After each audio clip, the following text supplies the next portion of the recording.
ಸನ್ಮಾನ್ಯ ರಮೇಶ್ ಜಿಗಜಿಣಗಿ ಅವರು 7ನೇ ತಾರೀಕಿನ ದಿವಸ ನಡೀತಕ್ಕಂಥ ಒಂದು ಪವಿತ್ರವಾದ ಮತದಾನ. ಇಡೀ ಜಿಲ್ಲೆಯಲ್ಲಿ ಕಾಂಗ್ರೆಸ್ ಸುಳ್ಳು ಹೇಳಿಕೆಯನ್ನು ಕೊಟ್ಟು ಏನು ಮೊದಲು 5 ನಮ್ಮ ವಿಧಾನಸಭಾ ಚುನಾವಣೆಯಲ್ಲಿ ಗ್ಯಾರಂಟಿ ಕೊಟ್ಟರು, ಕಾರ್ಡ್ ಕೊಟ್ಟರು. ಈಗ ಮತ್ತೊಂದು ಗ್ಯಾರಂಟಿ ಕಾರ್ಡ್ ತೊಗೊಂಬಂದಾರೆ. ಇವತ್ತು 1 ಲಕ್ಷ ರೂಪಾಯಿ ಕೊಡ್ತೀವಿ ಅಂತ. ಅದ್ರ ಬಜೆಟ್ ಎಷ್ಟು, ಅದ್ರ ಗಾತ್ರ ಎಷ್ಟು, ಅಂಕಿ ಸಂಖ್ಯೆಗಳನ್ನು ನೋಡಿ ವಿಚಾರ ಮಾಡಿ ಕೊಡಬೇಕಾಗಿತ್ತು. 1 ಲಕ್ಷ ರೂಪಾಯಿ ಎಲ್ಲಿದು ಕೊಡ್ತಾರೆ ಇವರು? ಏನು ಪಾರ್ಲಿಮೆಂಟ್ ಮಾರ್ತಾರೋ, ಏನು ವಿಧಾನಸಭಾ ಮಾರ್ತಾರೋ ಗೊತ್ತಿಲ್ಲ ಕಾಂಗ್ರೆಸ್ನವ್ರು. ಇದು ಕಾಂಗ್ರೆಸ್ನವರು ಸುಳ್ಳು ಹೇಳಿಕೆಯನ್ನು ಕೊಟ್ಟು ಮತಬೇಟೆಯನ್ನು ಆಡ್ಲಿಕ್ಕತ್ತಾರ. ಅದಕ್ಕೆ ಯಾವುದಕ್ಕೆ ಕಿವಿಗೊಡದೆ ಬಿಜಾಪುರ ಜಿಲ್ಲೆಯಿಂದ ಕಳೆದ ಬಾರಿ 2,35,36,000 ಮತಗಳಿಂದ ಸನ್ಮಾನ್ಯ ರಮೇಶ್ ಜಿಗಜಿಣಗಿ ಅವರು ಆರಿಸಿ ಬಂದಿದ್ದರು.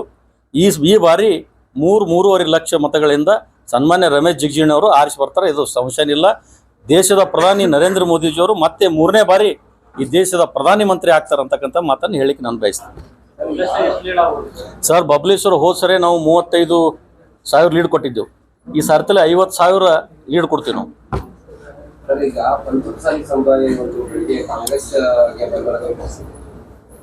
ನೋಡಿ, ಇದು ಯಾವುದೇ ರಾಜಕಾರಣ ಮಾಡ್ಬೇಕಾದ್ರೆ ಜಾತಿ ಸೀಮಿತ ಇರಂಗಿಲ್ಲ. ಪಂಚಮಸಾಲಿಯವರು ಒಬ್ಬರೇ ಪಂಚಮಸಾಲಿಯವರಲ್ಲ, ನಾವು ಪಂಚಮಸಾಲಿಯವರಿಗೆ ಹುಟ್ಟಿದವ್ರು ಅದೀವಿ. ಇಡೀ ಎಲ್ಲ ಸಮಾಜ, ತಳವಾರ, ಪರಿವಾರ, ಬಂಜಾರ ಸಮಾಜ, ಬಣಜಿಗೆಯರು, ಪಂಚಮಸಾಲಿಯರು, ಎಸ್ ರೈಟ್ ಲೆಫ್ಟ್ ಎಲ್ಲ ಸಮಾಜ ಅದ. ಎಲ್ಲ ಸಮಾಜ ಕೂಡಿದಾಗ ಮಾತ್ರ ಒಬ್ಬ ಸಂಸದರ ಆಗ್ಲಿಕ್ಕೆ ಸಾಧ್ಯ ಅದ. ಪಂಚಮಸಾಲಿಯರು ನಾವು ಇಡೀ ಜಿಲ್ಲೆಯಲ್ಲಿ ಪಂಚಮಸಾಲಿಯರಿಗೆ ನಾವು ವಿನಂತಿ ಮಾಡ್ಕೋತೀನಿ. ಹಿಂದೆ ಈ ಕಾಂಗ್ರೆಸ್ ಅಭ್ಯರ್ಥಿ ಏನಿದ್ರು, ಅವರು ಶಾಸಕರಾಗಿದ್ರು. ಅವ್ರ ಕ್ಷೇತ್ರದಾಗ ಏನು ಅಭಿವೃದ್ಧಿ ಮಾಡಿದ್ರು? ಈಗ ರಮೇಶ್ ಜಿಗಜಿಣಗಿ ಅವರು ಅಭಿವೃದ್ಧಿ ಮಾಡಿಲ್ಲ ಅಂತ ಹೇಳ್ತಾರೆ ಅವರು.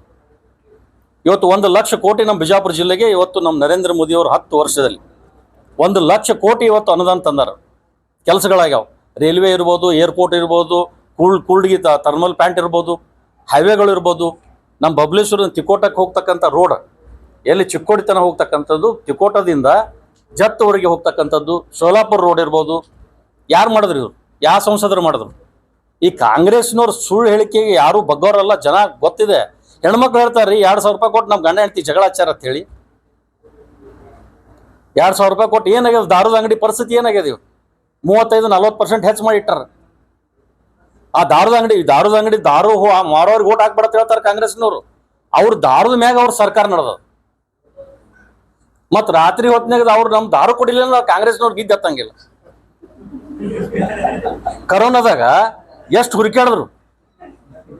ಕರೋನಾದಾಗ 100 ರೂಪಾಯಿ ಇದ್ದಿದ್ದು 500 ರೂಪಾಯಿ ಬಾಟ್ಲಿ ಹುಡುಕಾಡ್ತಿದ್ರು. ಇವು ಸುಳ್ಳ ಭರವಸೆಗೆ ಯಾರೂ ಬಗ್ಗಂಗಿಲ್ಲ. ಭಾರತೀಯ ಜನತಾ ಪಕ್ಷ ಅಭ್ಯರ್ಥಿ ರಮೇಶ್ ಜಿಗಜಿಣಗಿ ಅವರು 3.5 ಲಕ್ಷ ಮತಗಳಿಂದ ಆರಿಸಿ ಬರ್ತಾರೆ. ಮತ್ತೆ ನಮ್ಮ ದೇಶದ ಪ್ರಧಾನಿ ನರೇಂದ್ರ ಮೋದಿ ಅವರು ಆಗ್ತಾರೆ. 2ನೇ ಮಾತು